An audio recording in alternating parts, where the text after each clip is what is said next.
Hello everyone, hope you all are doing well. So today we are going to do next question of mains answer writing practice. जो mains answer writing practice जो हम daily कर रहे हैं उसके next questions की तरफ आज हम बढ़ रहे हैं। और आज का हमारा क्वेश्चन है discuss the key policy changes. Discuss the key policy changes recommended by RBI. What is RBI? You all know, Reserve Bank of India.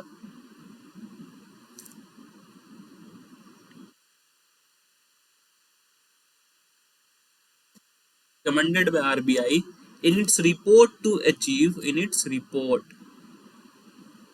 RBI report to achieve net zero emissions by 2070 by 2070। सो इस question में जो RBI की जो recommendation आई है कि कैसे हम लोग नेट जीरो इमिशन से अचीव करेंगे 2070 के तहत, तो एक रिपोर्ट में उन्होंने रिकमेंडेशन दी है। तो उसमें की पॉलिसी चेंजेस जिसकी आरबीआई ने बात की है, जो रिकमेंडेशंस की बात की है, उसको डिस्कस करना है। We need to discuss the recommendations given by RBI.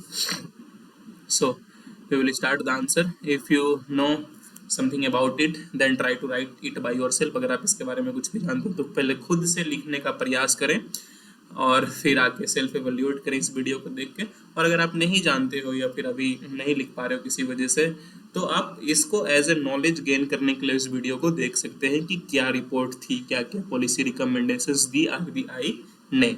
So this is what you can do. So let start the answer. So introduction में तो सबसे पहले आप उस रिपोर्ट के बारे में लिख दो। जैसे हम सब जानते हैं इंट्रोडक्शन में कोई फैक्ट है या फिर जिसके बारे में क्वेश्चन है उसके डिफिनेशन, उसके रिलेटेड कुछ फैक्ट्स, वो चीज़ क्या है उसके बारे में लिख सकते हैं। तो जो रिपोर्ट थी वो आई थी report on currency and finance. ये रिपोर्ट थी आरबीआई की।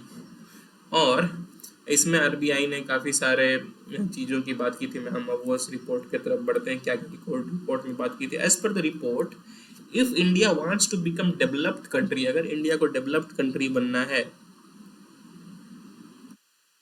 If India wants to become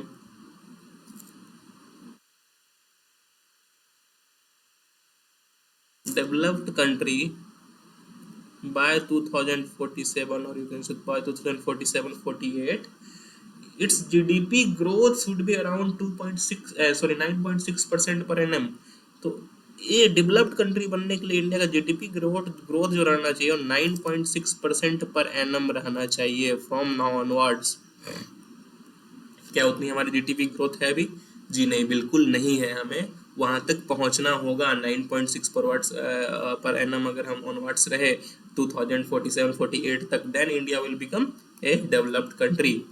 second thing which it pointed out, जो दूसरी चीज उन्होंने बताई इस रिपोर्ट में आरबीआई ने पॉइंट किया है, that is India can increase energy efficiency. India need to improve, India को जो है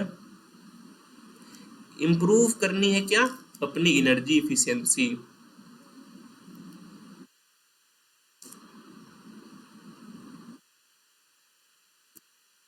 दैट इज कैसे energy efficiency? What is efficiency? Efficiency किसी चीज को अगर हम अच्छे तरीके से यूज कर रहे हैं, जितनी रिक्वायरमेंट है उतनी ही यूज कर रहे हैं, वेस्ट नहीं हो रहा है, then we can increase it efficiency.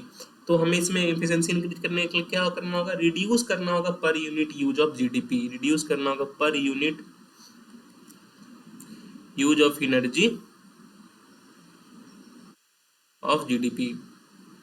जितनी जीडीपी में अभी हम एनर्जी यूज कर रहे हैं उसे रिड्यूस करना होगा पर यूनिट यूज। जैसे अभी जितनी जीडीपी है उसमें अगर हम 80 क्वांटिटी ले लो, 80 यूज कर रहे हैं, तो उसको रिड्यूस करके हमें 50 तक लानी होगी ताकि उसकी एफिशिएंसी बढ़े।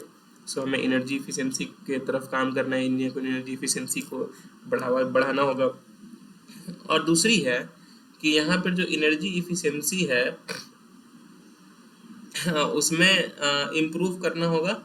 जो हमारी एनर्जी इफिशियंसी है जिसमें बात कर रहा हूँ आपसे, यहाँ पे एनर्जी इफिशियंसी जो भी इम्प्रूव हो रही है 2.3%, ठीक है, पर ईयर। तो इसे हमें इंक्रीज करके ले जाना होगा 5% पर ईयर, पर एनम। जो भी इंक्रीज हो रही है, जो एनर्जी इफिशियंसी इम्प्रूव हो रही है, वो अभी है 2.3% पर एनम, जिसे हमें इंक्रीज करना है कितने तक? 5% पर एनम तक। इसकी भी बात की थी इस रिपोर्ट में आरबीआई ने। Next thing which RBI talked about is कि हमें शेयर ऑफ ग्रीन एनर्जी बढ़ानी होगी।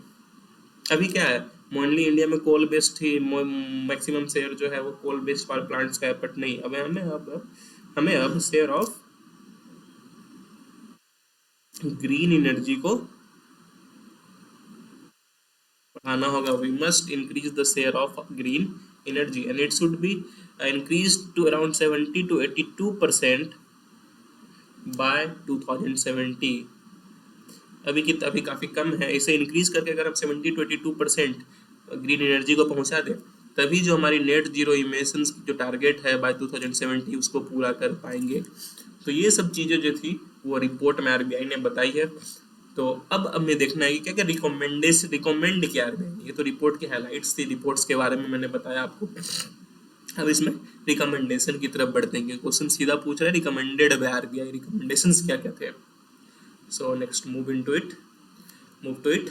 So the policy recommendation by RBI to achieve net zero emissions by 2070. So what are the policy recommendations by RBI?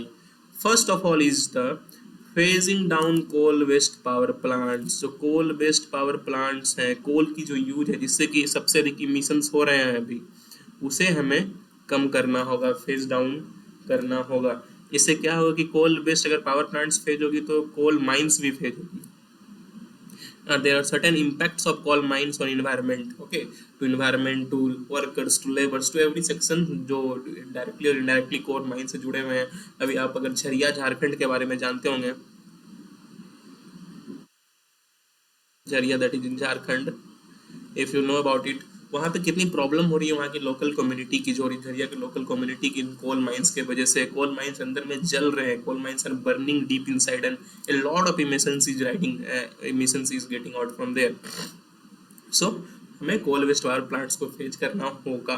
This is the first policy recommendation by RBI. Secondly, हमें prioritize करनी होगी certain areas को. Which areas, some there certain areas which we need to prioritize. कैसे prioritize करेंगे?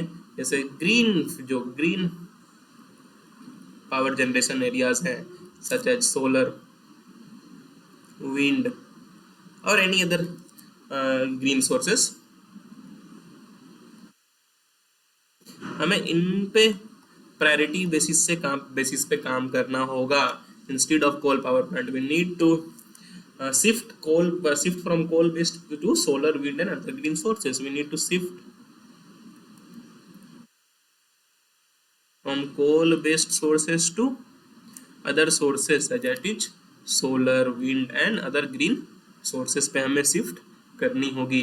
तो priority basis पे priority हमें किस पे देनी है? ग्रीन सोर्सेस पे, ग्रीन पावर सोर्सेस पे, दैट इज सोलर, विंड और अदर ग्रीन, हाइडल जो भी है, hydro. Next one is carbon tax and next recommendation उन्होंने दी थी कार्बन टैक्स और carbon cap and trade system के बारे में. The next recommendation was about carbon tax and cap and trade system.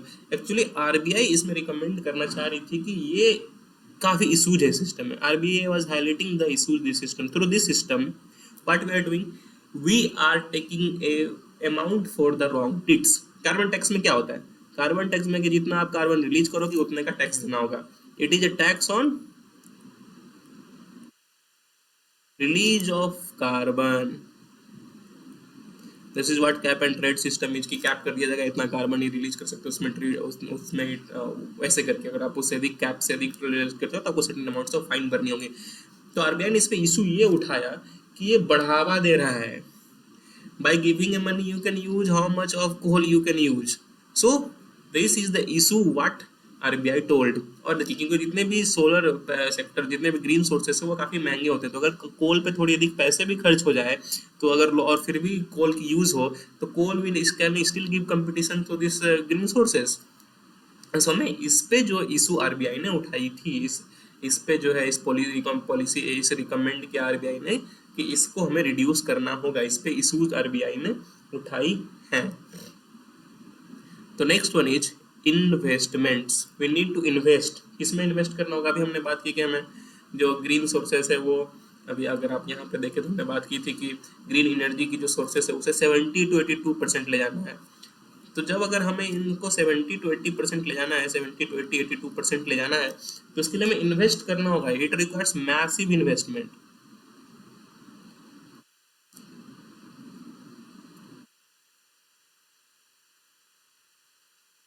To raise this to 70 to 82% of green energy only of green power, we need a massive, very massive investment.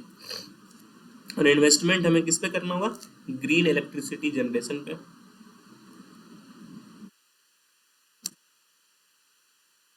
इसके storage पे, transmission पे.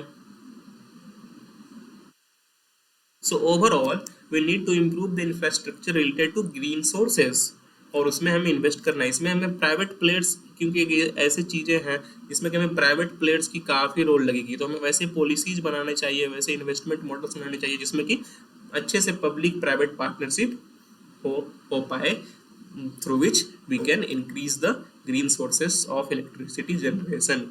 तो investment की जरूरत है. तो ये कुछ पॉलिसी रिकमेंडेशन थे through which we can achieve net zero emissions by 2070, and this policy recommendations are given by RBI. तो ये तो बात होगी बॉडी की. अब क्योंकि कंक्लूड करना है, तो as I say in every video that try to conclude with just a positive sentence. हमेशा एक पॉजिटिव सेंटेंस से कंक्लूड करा है. बॉडी जो है वही मार्क्स दिलाएगी. कंक्लूजन इन जस्ट है, जैसे आपने केक जो बनाया उसकी टेस्ट ही आपको अच्छी दिलाएगी. कंक्लूजन बस उसका सजावट हल्की फुल्की जो कर देते हो. So if you have written a good body, don't try to over exaggerate your conclusion. Conclusion में बहुत ज्यादा कुछ करने की जरूरत नहीं है. हल्की सी एक पॉजिटिव स्टेटमेंट लिख दो, that will be very effective. जैसे कि मैंने यहाँ पे लिखा हुआ है, the need of the hour is of energy efficiency. Need of the hour है वो है एनर्जी इफिशियंसी की को बढ़ावा देना, and for that we need to switch to energy efficient systems, and here we need proper government policies. Okay, proper government policies. Through proper government policies we can achieve energy efficiency and can switch to, and we can surely switch to energy efficient systems. तो ऐसे करके आप sentence एक conclude कर सकते हो positive sentence के साथ. So that is all for today. और भी जो आपको इस आंसर में लगे कि और कुछ इंक्लूड कर सकते थे या फिर कुछ और पॉइंट्स जो आप लिख सकते थे, वो आप कमेंट्स करके बता सकते हैं. जैसे कि मैं हमेशा हर वीडियो में मिलता हूँ, बोलता हूँ कि कमेंट्स करने से आपकी ब्रेन स्टॉर्मिंग इंप्रूव होती है. गूगल देख करके तो कोई भी कमेंट करने का, आप गूगल में देख सर्च करोगे इस रिपोर्ट को, आप देख लोगे 50 चीज़ें, कमेंट कर दोगे नहीं.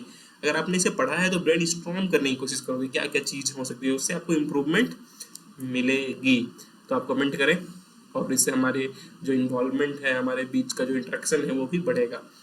और लाइक, शेयर और सब्सक्राइब करें ताकि मुझे मोटिवेशन मिलते रहे कि मैं आपके लिए एक ऐसी वीडियोस जो कि बिल्कुल फ्री में मैं लाता हूँ. कुछ तो चार्ज करता नहीं आपसे. अगर आप किसी अच्छे प्लेटफॉर्म पे जाए तो ऐसी वीडियोस के लिए आपको काफ़ी चार्ज किया जाता है, but here I am providing it you for free.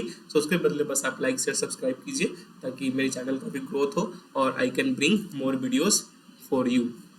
That's all for today. Have a nice day. Thank you.